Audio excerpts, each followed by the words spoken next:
Now, this is an important thing because one of the things that keeps us from connecting when we think we're connecting is that we think we know the audience, the other, the child, the whatever. We think we know, but we don't actually enter that world. And different things happen when you enter the world.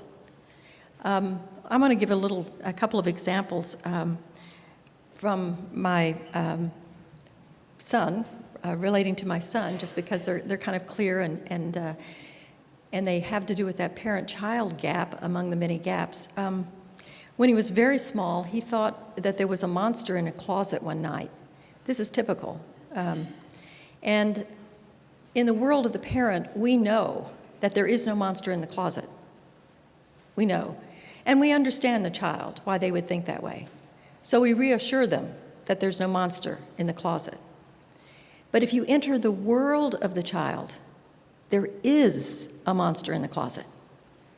And then the question is, what do you do about it? Do you see the subtle distinction here? And it's important if you use that as just a kind of metaphor of what we all have to do when we're entering worlds of people we think we know, especially as Americans. We think we know. So entering the world of my child, I said, oh, the monster in the closet. What does he really like, do you think? Do you think he likes chocolate? My son thought, now see, he's on a different track. Yeah, everybody likes chocolate. I said, let's just take a big thing of chocolate, a big old pail of chocolate, and melt it and pour it all over him. And he'll just be licking the chocolate. And so he giggled, and then, the fear went away. You can't laugh and be afraid at the same time, really. So that's solving the problem from within the world of the child. Another example is just one that I think of because it was so effective, I like to pass it on, which is that when he was in the terrible twos, and when children are in the terrible twos, as we adults know, they're trying to assert their will. They're finding who they are, and they're different from the parent. They want to say, it's me, it's me, it's me. So it doesn't matter what the issue is. It's going to be no, or it's going to be my way, or whatever. So I don't remember the issue, probably something like sticking something in a wall socket or something, and to do with his health. And so when I wasn't getting the behavior I wanted, you can always resort to physical strength. The people on top tend to do that, pull rank. I'm the boss, whatever. But I picked him up and took him to the mirror, and I talked to him as Mr. Mirror. I said, Mr. Mirror, I'm having a terrible problem. My son, John Michael, he keeps putting things in the wall socket, and I don't know what to do. I'm really afraid he's going to hurt himself, and I've asked him to stop, and he won't stop. What can I do, Mr. Mirror? And he very gleefully said, oh, say, please, please, please. So then I put him down, and I said, Mr. Mirror told me if I said, please, please, please, so John Michael, please, please, please, don't do that. And he laughed and ran away and didn't do it. Now, he got what he wanted because he got to boss me. I got what I wanted, which was a behavior change. But that was because I entered into his world where he was the boss. And you could say, what does it mean to enter the world of an other whom you don't agree with? What does that mean? There are a lot of issues here that I don't have time to go into. I just want to make this point, that knowing your audience in a world of interconnectedness is more than just knowing or thinking you know the audience. It means actually entering that world, the world of the other. Now, let me talk a little bit about the second principle of connection. I call it a systems perspective. A systems perspective. Getting the whole system in the room. When I worked with a car company, which shall remain unnamed, I remember being totally flabbergasted when they showed me one car that had never been developed, because while the team that was developing the chassis worked here, the team that was developing the motor worked there, and when they put the two together, the motor did not fit into the chassis. So there was this chassis that had been developed and never, it was just astounding. Another car company that my colleague Peter Singhi worked with, and I don't want to pick on car companies, but because they're so big, they tend to be stovepiped. they were trying to fix problems, and every time one group fixed a problem, like noise, it would create a problem in another. So you'd do the tire pressure, then that would change the weight, and then it would cause a problem down the line for someone else. And so they kept going round and round and never getting the problem fixed and always missing the deadline. So he got members from all the different stovepipes into the room. He got a representative of each of the groups into the room. He drew the whole system up on the board, and one person stood up and said, "What are we doing to ourselves?"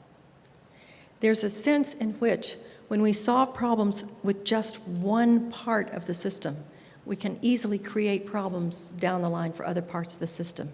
So insofar as possible, get all parts of the system in the room.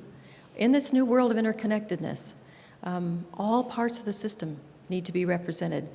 I'm reminded of my friend Paula Underwood, who was the carrier of her Iroquois tribe wisdom.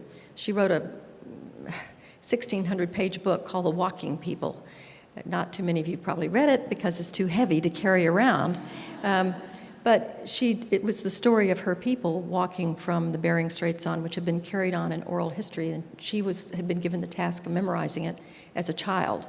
Only when you tell the story, you can't memorize it. The storyteller has to imbibe it and then recreate it in a way that the person who's teaching her knows is true. So it's carried down in the flesh, not as words, which is a very different kind of tradition. Anyway, she wrote a children's book called Who Speaks for Wolf? Because in her tradition, whenever you're around a campfire, and there's always someone not there, or some entity, nature perhaps, and so you always have to ask the question, who speaks for Wolf? Who speaks for the one that's missing? Who speaks for the principle that doesn't happen to be here, but needs to be represented, needs to be in this group? I have worked a lot with Shell International on global scenarios, and during my first time there in the early 90s in London, one of our team members went to South Africa. Apartheid had just finished officially, and people thought there would probably be a bloodbath, as there had been all over Africa. And Mandela was out of jail, but not yet president, and de Klerk, the government was still there, but de Klerk was trying to make some concessions. Anyway, when we did scenarios for the future of South Africa, every member, the Inkatha Freedom Party, the ANC, the white separatists, they all came together for the scenarios. Now, one of the things about doing scenarios, which are stories of the future, they're fictions, is that you don't have to stand and argue for it. They're just stories. They're not threatening to anyone. So you can get involved in a story where you couldn't get involved if it wasn't your party's stance. So getting involved in these stories of the future of South Africa, there was one in which called Ostrich, in which the de Klerk government put its head in the sand and just didn't notice the things that were going on and needed to change. There was one, and they were all called, non-threatening bird names. There was one called Icarus. Now, Icarus wasn't a bird. He was a figure from Greek mythology who put on bird wings and flew too close to the sun, and the wax that his father had used to make his wings melted, and he fell to the earth. In that scenario, the ANC got power too quickly, did land reforms, and the economy crashed. And the one everyone finally came together, which no one liked at the beginning, they all came together supporting, was one called Flight of the Flamingos, because flamingos take off very slowly, but they take off together. And people began to refer to those scenarios, I won't be an Icarus, this is the flight of the flamingos, which gave them a story that they could gather around for a new way of being together. Stories are very important in this interconnected world because we can't know enough to know the details of everything on which we have to make decisions. But we can know the story that has the value embedded in it.